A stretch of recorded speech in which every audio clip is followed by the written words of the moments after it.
I believe there's one big adventure in every heart, and I always had that adventurous spirit, and I knew I was going to do something, I just didn't know what it was going to be.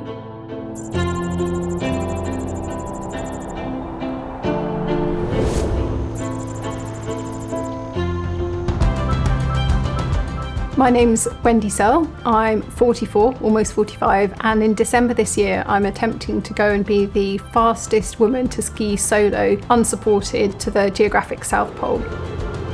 To be the fastest means to do it in fewer than 38 days, which is ambitious, but as Shackleton said, challenges are just things to be overcome. I would absolutely not have believed you if you'd told me 10 years ago that this is where I'd be sitting now and preparing to do this record attempt. I had a very ordinary life. I worked in an office, had a young family. I loved adventurous things, but I'd never had that one big adventure.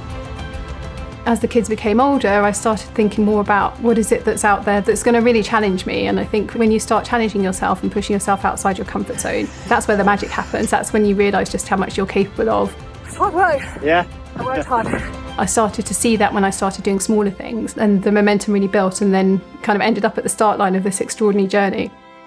I didn't realise it was going to be Antarctica until I met a team that had done that, and then started reading a few books, got really drawn into the whole idea of it, and then I was hooked, and it had to be there. It couldn't have been anywhere else.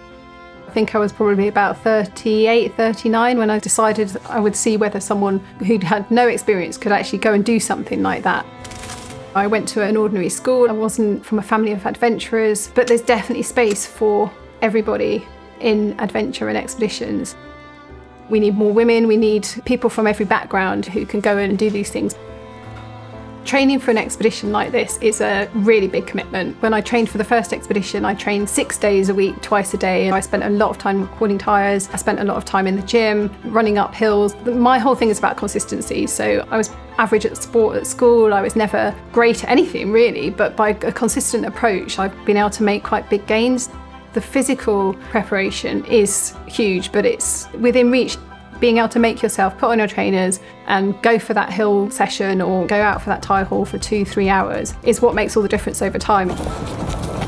My approach to this record attempt is definitely incremental gains. I need to be X% faster, I need to be X% lighter. It's all about speed. If you get blisters, that can be the end of an expedition. So looking after your feet and having comfortable feet is absolutely critical.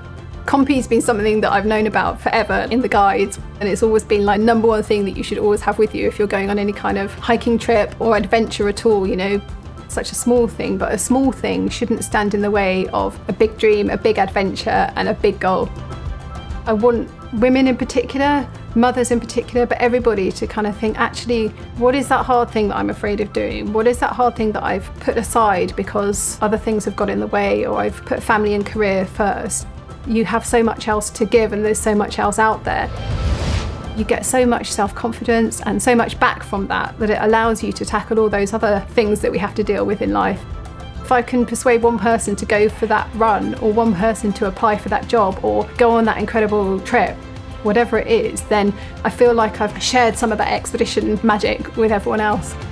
Having ambitious goals that you don't actually know whether you're going to achieve, putting yourself out there is so important. I'm going to absolutely give it everything I've got with the record attempt, and I will be satisfied because I know that I'll leave nothing behind when I finally reach the end.